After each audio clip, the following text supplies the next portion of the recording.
오늘 아침 우리에게 주시는 하나님의 말씀은 이사야 3장 1절부터 12절의 말씀입니다.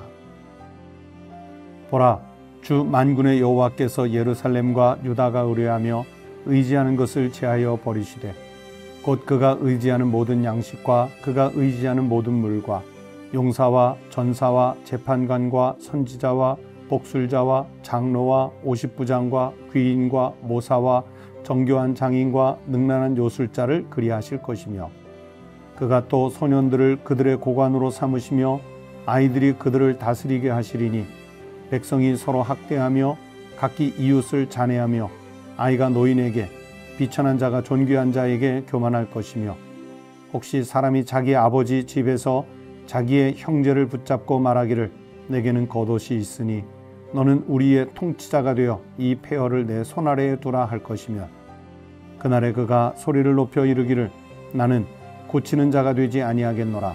내 집에는 양식도 없고 의복도 없으니 너희는 나를 백성의 통치자로 삼지 말라 하리라. 예루살렘이 멸망하였고 유다가 엎드러졌음은 그들의 언어와 행위가 여호와를 거역하여 그의 영광의 눈을 범하였음이라. 그들의 안색이 불리하게 증거하며 그들의 죄를 말해주고 숨기지 못함이 소돔과 같으니 그들의 영혼에 화가 있을진저 그들이 재앙을 자취하였도다. 너희는 의인에게 복이 있으리라 말하라. 그들은 그들의 행위와 열매를 먹을 것이며 악인에게는 화가 있으리니 이는 그의 손으로 행한 대로 그가 보응을 받을 것임이니라. 내 백성을 학대하는 자는 아이요 다스리는 자는 여자들이라. 내 백성이요 내 인도자들이 너를 유혹하여 내가 다닐 길을 어지럽히느니라. 오늘 아침 우리에게 주신 하나님의 말씀입니다. 성도 여러분, 지난 한 주간 하나님의 돌보심으로 평안하게 살아온 것을 감사하는 성도가 되시기를 바랍니다.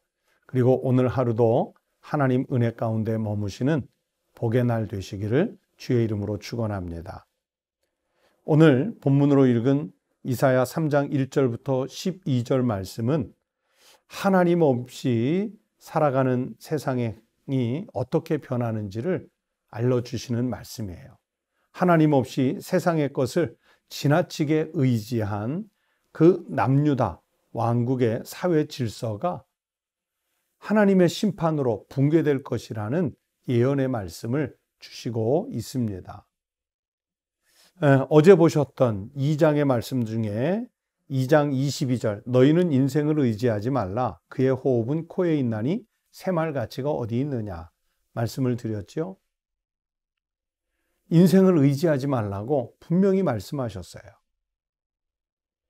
그러나 이스라엘 백성들은 이런 선지자들의 선포가 있었음에도 불구하고 하나님의 말씀을 거역하고 세속적인 것, 즉 인생에게 지나치게 의지를 했습니다.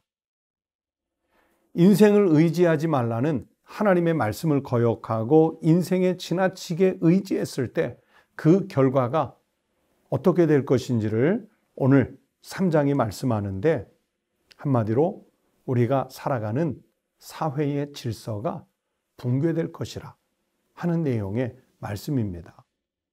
어떻게 붕괴가 되느냐? 먼저 1절부터 7절은 이런 말씀을 주셨어요. 생계 유지에 가장 필수적인 기본적인 그 공급 체계가 붕괴될 것이라는 말씀이에요. 단적인 예로 양식 체계가 붕괴가 되고 식수를 먹는 문제가 붕괴될 것이라는 것을 말씀해 주셨습니다. 그래서 1절 하반절에 보시면 이스라엘 백성들이 그렇게 지나치게 의지했을 때 모든 양식과 그가 의지하는 모든 물과 양식과 물이 사라질 것, 단절될 것이라는 것을 말씀해 주셨어요. 그리고 2절 이하에서는 사회가 가지고 있는 시스템이 있는데 그 시스템이 붕괴될 것이라는 말씀을 주셨어요. 여기에 사회 시스템이라고 하는 것은 백성들이 안전하게 살아가는 사회적 제도 또는 위계 질서 또는 군사 조직, 정부 조직 한 나라가 지속적인 그 유지를 위해서는 이런 것들이 필요한데 하나님 앞에 범죄함으로 이런 시스템이 붕괴될 것이라는 것을 하나님이 말씀하셨어요.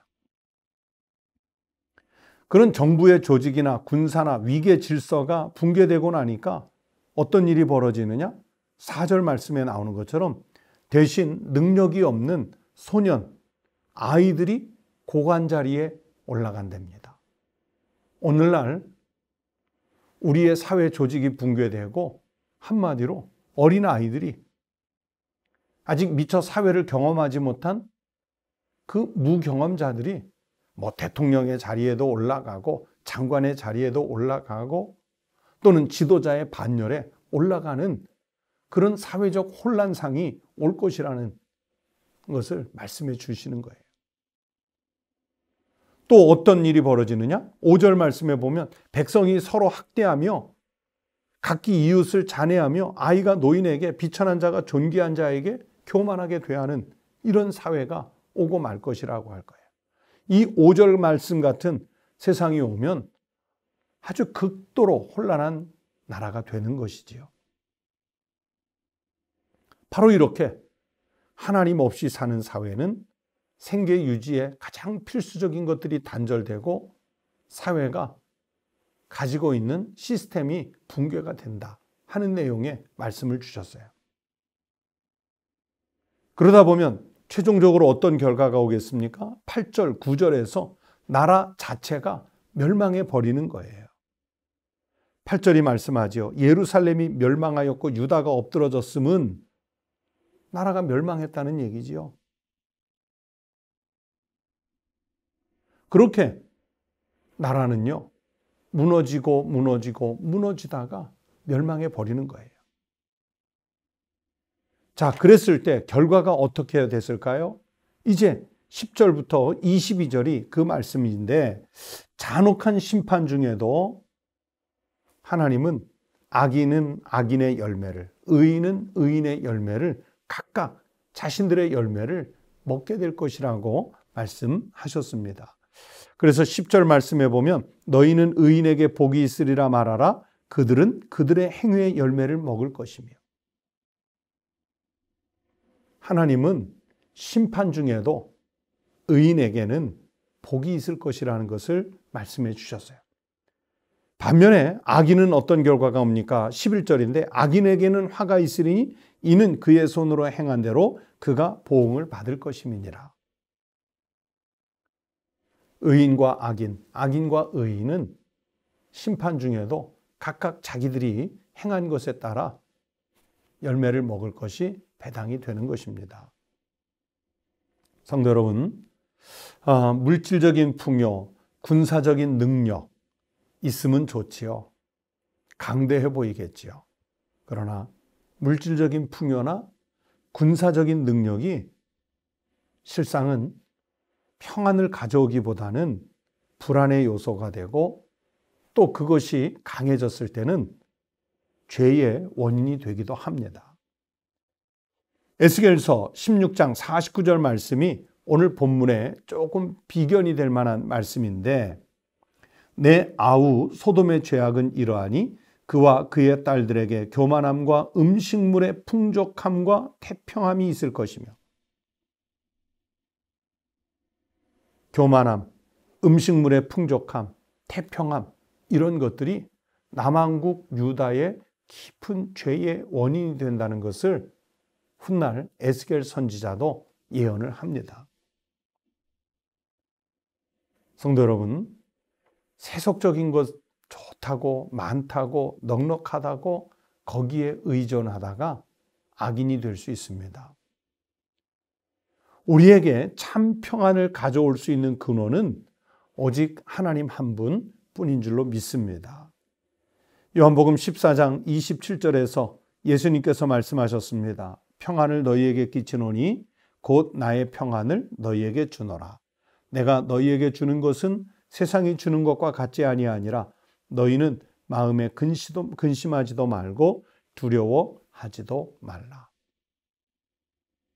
세상의 것을 많이 취득해서 쌓아놓은 것, 이것으로 우리의 평안이 보장된다고 착각하지 마십시오. 오직 우리 주님 예수 그리스도의 길, 비록 때로는 좁은 길, 때로는 좁은 문, 때로는 협착한 길을 가는 것 같아서 찾는 사람이 많지 않을 것 같아도요, 주님의 이 길을 따라갈 때 주님이 십자가를 통해 우리에게 주신 평안을 누리게 될 줄로 믿습니다. 오늘 우리가 사는 세상은 자꾸 넓은 길로 가라고, 넓은 문으로 가라고, 다수결에 의해서 많은 사람들이 가는 곳이 옳은 곳이라고, 돈이 있는 곳, 권력이 있는 곳, 명예가 있는 곳, 그곳으로 우리를 미혹해 끌어들이려고 합니다. 그러나 그 길 잘못 따라가면 거기는 평안 없습니다. 예수 그리스도를 믿는 믿음의 길을 잘 따라가실 때 거기에 참된 평안이 있는 줄로 믿습니다. 세속적인 풍요 때문에 멸망의 길에 들어섰던 남왕국 유다의 그 우를, 그런 범행을, 그런 죄악을 따라가는 전철을 밟지 마시고 우리가 가야 할 신앙의 길, 믿음의 길을 잘 지켜갈 수 있는, 그래서 훗날 선한 열매, 믿음의 열매를 먹을 수 있는 축복의 자녀들이 되시기를 주의 이름으로 축원합니다. 기도하시겠습니다. 하나님 아버지 감사합니다. 우리는 이 땅에서 물질이 많으면, 군사력이 세면, 명예가 높으면, 고위직에 있으면 평안할 줄로 잘못 알고 살고 있습니다. 우리 주님 예수 그리스도께서 가장 낮고 천한 자리에 오셨고 또 십자가를 지시고 골고다 언덕을 오르시는 고난을 겪으시고 십자가에 친히 달리기까지 하셔서 살을 찢고 피를 흘려가시며 그 고통을 겪으셨지만 훗날 부활의 영광이 있으셨던 것처럼 하나님, 우리가 십자가의 길을 마다 않고 그 길을 따라갈 수 있는 믿음의 용기를 갖게 하여 주시옵소서. 그래서 많은 곳, 높은 곳, 사람들이 알아봐 주는 곳, 거기에 마음 뺏겨 사는 사람들이 아니라 우리 주님께서 우리를 인도하시는 좁은 길, 좁은 문, 협착한 길이라도 담대히 갈 수 있는 믿음의 용기를 갖게 하여 주시옵소서. 하나님 아버지, 오늘날 풍요로운 시대에 오히려 교회들이 위기를 만났습니다. 하나님의 백성이라고 하는 우리 그리스도인들이 세상의 마음을 빼앗겨 교회들이 위축되고 어려운 시국을 만났습니다. 하나님, 하나님의 말씀을 읽고 듣는 성도들이 다시 한번 하나님 말씀 앞에서 바르게 설 수 있게 하시고 하나님 말씀대로 살며 행하는 일에 자신들의 생명을 걸 수 있는 용기를 더해 주시옵소서. 그래서 우리가 맡은 사명 잘 감당함으로 세상에서 부활의 영광을 누릴 수 있는 축복의 자녀들이 될 수 있도록 동행하여 주시옵소서. 하나님, 지난 한 주간 우리를 지켜주신 은혜 감사합니다. 안전하게 건강하게 지켜주셨으니 하나님 앞에 나와 예배하는 주일을 잘 지내게 하시고 또 생명을 더하시면 하나님 뜻을 이 땅에 이루며 살아가는 종들이 되게 하여 주시옵소서. 주님께 감사하며 예수 그리스도의 이름으로 간절히 기도하옵나이다. 아멘. 오늘 토요일 아침 우리 성도들 함께 기도했으면 합니다. 첫 번째는 한 주간을 지켜주신 우리 주님의 은혜에 감사하는 기도를 드리십시다. 두 번째는 토요일 아침 선교사님 가정들을 위해서, 사역들을 위해서 기도하는 날인데 우리 교회가 돕는 선교지, 선교사님들, 선교사님 가정들, 또 미자립교회, 또 선교기관 위해서 기도해 주시고 그분들의 사역이 잘 진행될 수 있도록 기도해 주시기 바랍니다. 세 번째는 내일 또 거룩한 주일을 맞게 되는데요. 내일 드릴 주일 예배가 신실한 믿음으로 하나님께 영광을 돌리는 예배 공동체가 될 수 있도록 위해서 기도해 주시기 바랍니다. 다 함께 기도하시겠습니다.